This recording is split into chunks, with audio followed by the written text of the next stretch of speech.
Hallo und herzlich willkommen zurück zu einem neuen Flive Universe Video mit dem letzten, ähnlich wie beim Kaigas Assault Video, mit dem letzten zu 99,9%iger Wahrscheinlichkeit zumindest, also es wird jetzt noch was Weltbewegendes passieren, aber ich wüsste wirklich nicht, was das sein sollte, zu dem letzten FWC Zwischenstand Video. Der Master Grind, der läuft ja schon seit fast 2 Monaten. Und ich bin nochmal hier, um quasi eine kurze Zwischenmeldung zu liefern.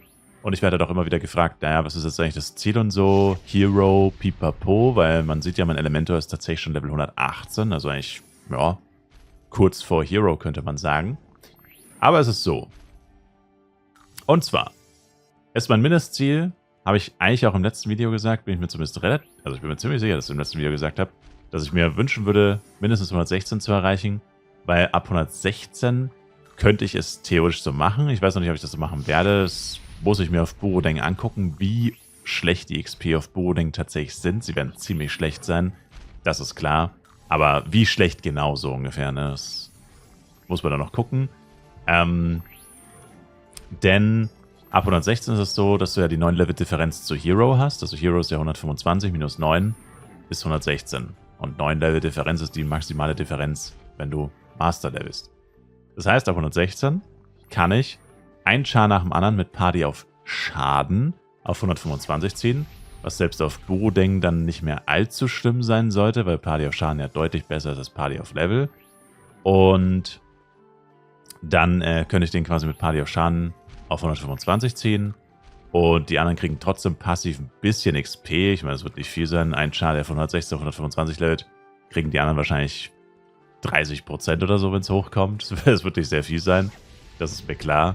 Aber immerhin 30% for free, für die du absolut nichts machen musst. Also geschenkt, mehr oder weniger. Und genau, also das wäre jetzt so das Ziel. Was halt aber nicht heißt, dass ich das auch machen werde, alle 8 einzeln irgendwie hochzuziehen. Mit Party auf Schaden auf Burodeng. Es heißt lediglich, ich habe die Möglichkeit, das so zu machen. Bevorzugt würde ich natürlich weiterhin mit Elementor leveln, weil es einfach das schnellste ist, grundsätzlich, schnellster Killspeed und so. Oder zumindest für mich auch das, was am meisten Spaß macht, was ich am besten kann und so weiter. Und genau. Aber ja, 116 ist das Mindestziel. Die Tatsache ist aber, dass ich das easy erreichen werde. Also ich will natürlich schon mehr erreichen. Weil wie gesagt, auf Burodeng die XP werden... Ich glaube, wir können uns das gar nicht vorstellen, wie ätzend das wird. Also letztes Jahr, als ich vom FEC-Server auf Burodeng zurückgegangen bin, da war ich ja auch im Master Grind viel niedriger. Da war ich in der Darkon 3 Wüste, also noch weit bevor man nach Asria gehen würde. Und die XP waren so grottenschlecht, so madig. Also es war furchtbar. Es war wirklich ekelerregend. Du hast einfach wirklich keine Lust mehr gehabt, dieses Spiel zu spielen. Oder zumindest nicht mehr zu leveln, weil die XP auf einen Schlag so schlecht geworden sind, dass es dir sämtliche Lebensfreude entzogen hat, gefühlt. Also das war echt nicht cool. Ist aber ganz normal. Ich meine, du bist jetzt gewohnt, hier monatelang mit Doppel-XP plus Penya-Flask und sogar F-Coin-Flask hatte ich ja auch für eine kurze Zeit. Das waren 30 Tage. Wenn du dich daran gewöhnst, an diese enormen XP-Boni, dann ist die Umstellung halt erstmal richtig brutal. Also die ersten 1-2 Wochen auf Burodeng muss man sich halt erstmal wieder an diese absolute Low-XP gewöhnen, was halt aber einfach die Standard-XP in dem Spiel ist. Und ja, das wird brutal auf jeden Fall. Also selbst mit Party auf Schaden wird die Eingewöhnungsphase echt ätzend. Deswegen ist jedes Level, sogar jeder Prozentpunkt, den ich hier mehr mache auf dem Server, Gold wert, kann man wirklich sagen. Vor allem als Master halt. Und ja, wie gesagt, also 116 easy. Meine Chars sind jetzt 113. Also ich berechne immer von den Leechern natürlich. Der Elementor ist vollkommen egal, welches Level und wie viel XP der hat. Die Leecher sind jetzt bei 113 mit knapp über 60%. Das heißt, heute im Stream werden sie wahrscheinlich noch 114 werden. Ja, doch, soll echt klappen, 37%. Genau. Und dann sind es noch 2 Level. Und was haben wir noch an Zeit übrig? 13 Tage. Das heißt, für die 2 Level hätte ich theoretisch 6 Tage. Und dann wäre es nochmal eine Woche Puffer sozusagen. Also ich würde sagen, maximal 6 Tage brauche ich bis 116. Und dann eine Woche Puffer. Also voraussichtlich, realistisch, irgendwas zwischen 118 und 120. Was natürlich nicht schlecht wäre. Damit kann man auf jeden Fall arbeiten. Das wären dann gerade mal noch schlappe 5 Level auf Burudeng. Das sollte halt wirklich machbar sein. Genau. Und ja, das ist so der FWC Master Grind Zwischenstand. Ist eigentlich so die häufigste Frage, so, ja, wann endlich Hero und so, oder was, ja, whatever. Also hier nochmal schriftlich, mündlich zusammengefasst. Schriftlich? Mündlich. Genau. 116 Mindestziel und irgendwas zwischen 118 und 120 ist realistisch auf jeden Fall machbar. Grundsätzlich würde ich natürlich auch gerne noch mehr machen. Also ich meine, ich würde natürlich gerne hier auch abschließen. Das Hauptproblem, warum ich es jetzt wirklich nicht geschafft habe, ist auch tatsächlich nicht irgendwie Faulheit oder so, dass ich zu wenig gespielt habe. Ich meine, gut, ich spiele nicht so ultra viel, muss ich zugeben. Weil ich meine, 3 Stunden stumpfes Leveln am Tag, das reicht mir eigentlich. Muss jetzt auch nicht unbedingt mehr sein, wenn man es wirklich jeden Tag macht. Das ist halt der Unterschied von mir zu anderen Leuten, dass ich das halt wirklich jeden Tag mache. Tag ein, Tag aus, jahrelang. Das ist halt was anderes, als wenn man nur ein paar Monate mal reinsuchtet und dann wieder aufhört. Ich mache das halt wirklich kontinuierlich seit fast 10 Jahren, basically. Und grundsätzlich könnte man natürlich einfach mehr spielen. Ja, aber dann halt auch irgendwie wieder nicht, weil ich habe halt auch noch andere Sachen, die ich machen will, nicht nur leveln. Das ist jetzt auch nicht so ultra wichtig und da entsteht halt auch kein Content draus, wenn ich 5 Stunden in Astria level. Das ist nicht wirklich spannend oder so. Deswegen, ja, probiere ich es halt auch nicht zu übertreiben. Und das Hauptproblem ist auch tatsächlich Amplis. Also das habe ich gleich auch im letzten Video schon gesagt, dass mir die Amplis ausgegangen sind. Ich glaube, ich hatte nicht mehr Amplis, als ich mit Master angefangen habe, ehrlich gesagt. Ich glaube, ich hatte einfach nie Amplis. Das ist so ein bisschen das Hauptproblem, wenn man mit neue Chars anfängt, vor allem mit der 8-Char-Taktik und du halt auch wirklich auf einen Chars die Amplis dann benutzen willst, weil du kriegst halt einfach viel zu wenige. Und die sind irgendwann weg, ja. Und ich habe meine Amplis halt vor allem für Non-Master Grind verbraucht, was aber letztendlich auch egal ist. Die Zeitersparnis ist ja so oder so die gleiche. Wenn ich sie nicht als Non-Master benutzt hätte, hätte ich länger gebraucht für Level 140. Und wenn ich länger für 140 gebraucht hätte, hätte ich später mit dem Master Grind angefangen. Also ist Jacke wie Hose, also das macht jetzt keinen wirklichen Unterschied. Tatsache ist aber, dass es halt echt schwierig ist, hier Amplis zu bekommen. Einfach so. Die Events waren auch nicht gerade förderlich. Ehrlich gesagt, die Events waren sogar ultra schlecht, was das angeht. Also gab es in der Vergangenheit schon wirklich deutlich bessere Events, wo man ein bisschen Amplis stacken konnte oder generell. Die letzten Events waren jetzt nicht so prickelnd aus meiner persönlichen Sicht oder von meiner persönlichen Meinung her. Und ja, also das hätte schon etwas besser laufen können, was die Amplis angeht. Ich kann mir jetzt wahrscheinlich dann die Tage nochmal vom Battle Pass welche holen. 4 Stück oder so. Das sind halt auch nur 4 Stunden mit 50% mehr. Das macht halt auch keinen Unterschied. Der Unterschied ist wirklich, wenn du 100 Stunden levelst und davon 100 Stunden mit oder ohne Amplis. Das macht halt einen heftigen Unterschied, ne? Also einen vollen Monat jeden Tag 2 Amplis reinschmeißen. Was wären das? Ja, 60 oder sogar 90 Amplis, ne? Da wäre ich schon fertig. Ich wäre literally schon fertig, wenn ich auf jedem Char 90 Amplis gehabt hätte. Aber es kann natürlich sagen, okay, wow, 90 Amplis, wow, das ist ganz schön viel. So viel kriegst du von Events auch nicht. Das stimmt, aber auf Burudeng habe ich Chars, die haben so viele Amplis rumliegen und werden sie wahrscheinlich niemals brauchen. Aber hier halt leider nicht. Aber ist ja klar, wie gesagt, die Chars sind neu. Und einfach so kriegt man nicht so viele Amplis, auch nicht, wenn man aktiv die Events mitnimmt.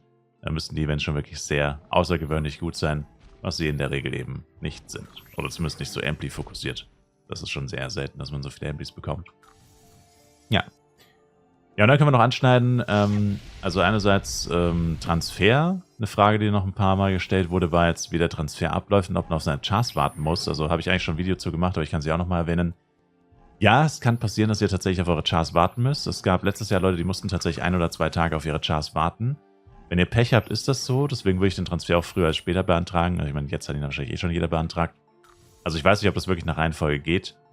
Könnte ich mir aber vorstellen. Also ich musste letztes Jahr nicht warten. Und ich habe ja 8 Chars übertragen. Also vermutlich ja, ist es schon klüger, wenn man es früher als später ausfüllt. Aber ich denke jetzt nicht, dass es wirklich so eine klassische Warteliste ist oder so. Aber vielleicht auch schon. Genau. Und dann, was macht man auf was macht man nach FWC, wenn man wieder auf Burudeng unterwegs ist? Und das ist eigentlich auch eine ganz einfache, simple Frage. Also ich werde natürlich erstmal mich auf den Master und Hero Grind stürzen und aufs Update warten. Die Frage ist halt, wann das Update kommt. Das ist auch so eine Sache, wo man echt gut spekulieren kann. Aber ich denke halt nicht, dass es direkt nach dem Ende vom FEC kommt, weil das Hauptproblem nach dem FEC wird sein, also das ist das Hauptproblem. Aber das Ding, der Zeitplan ist ungefähr der. Der FEC endet am 24. Oder ist der 24. der Donnerstag? Jetzt muss ich aber nochmal gucken. Ja doch, genau. Am 24. ist die Serverwartung, die den FEC offiziell beendet und den Transfer einleitet. Am 24. ist auch das Smartphone-App-Release. Also Android-App, Smartphone-App ist ja da. Pre-registert euch am besten, dann kriegt ihr begrenzte Belohnungen. Also begrenzt im Sinne von nur Pre-registered Leute kriegen es. Und das ist beides an einem Tag. Also sie releasen eine neue App. Komplett neu. Die gibt es bis jetzt nicht. Weltpremiere. Die erste Flive-App seit 8 Jahren. Die letzte war Flive Legacy 7 Jahre. 2017 war Flive Legacy. Aber ja, die erste App seit 7 Jahren releasen sie. Und zeitgleich FWC Transfer. Also die Wahrscheinlichkeit, dass das Update am 24. aufgespielt wird, ist quasi gleich 0. Weil dann hätten sie 3 Baustellen zeitgleich, die alle 3 extreme Probleme hervorrufen könnten. Nämlich Android-App, direkten Update und FWC Transfer. Und beim besten Willen, das kann ich mir nicht vorstellen, dass sie das alles machen werden. Das heißt, der Plan wird erstmal sein, auf Borodeng halt auf das Update zu warten. Ich meine, es wird nicht allzu lang dauern. Irgendwas zwischen 2 und 4 Wochen wahrscheinlich. Letztes Jahr FEC-Ende. Genau 4 Wochen später kam das Update. Also so ungefähr wird es dieses Jahr wahrscheinlich auch wieder sein. Und, also hoffentlich schon früher, aber ich meine, ob das jetzt 2 oder 4 Wochen sind, macht dann jetzt auch keinen gewaltigen Unterschied mehr, schätze ich mal. Auf jeden Fall haben die da alle Hände voll zu tun am 24. Deswegen bezweifle ich, dass da direkt das Update kommt. Vorher halte ich auch für unmöglich. Also wenn dann nachher. Und genau, dann habe ich halt quasi hoffentlich noch genug Zeit, um Master Hero zu beenden. Wäre natürlich irgendwie echt blöd, wenn das Update kommt und dann bin ich mit irgendwas anderem so eingespannt, dass ich dann kaum noch leveln kann. Und dann zieht sich das mit Master und Hero of Borodeng auch nochmal einen Monat oder so. Das wäre echt blöd. Würde ich schon ganz gerne vorher beenden, bevor ich da wieder was Neues anfange oder so. Aber da das Update ja rein vom Umfang her ziemlich klein ist und eigentlich sich kaum was verändern wird, so grundsätzlich, was man so jeden Tag machen kann und so. Also eigentlich fügen sie einfach nur Juwelen hinzu und das war es mehr oder weniger an Content. Also zumindest jetzt an Grind-Content oder so. Von dem her, ja, wäre es jetzt auch kein Weltuntergang, wenn ich nach dem Update noch 1, 2 Wochen vielleicht Master und Hero grinden muss. Aber das ist auf jeden Fall es ist die höchste Priorität, ist diesen Master und Hero Grind abzuschließen. Weil jetzt wäre es natürlich dämlich, damals auf Borodeng, nach dem letzten FEC war es halt wirklich so, ich war Level 100 Master, also da hat echt noch extrem viel gefehlt und ich hatte auch da keine Amplis mehr. Also da konnte man wirklich sagen, naja, das ist jetzt nicht 1, 2 Wochen grinden, es ist im schlimmsten Fall noch 1, 2 Monate grinden, vor allem ohne Amplis. Auch da wieder, wie gesagt, das Thema Amplis ist da sehr wichtig. Macht zeitlich natürlich einen extremen Unterschied. Und da wäre es Schwachsinn gewesen, wenn ich da gesagt hätte, ja, ich mache jetzt nur schnell Master und Hero fertig. Das hätte halt legit 2 Monate wahrscheinlich gedauert.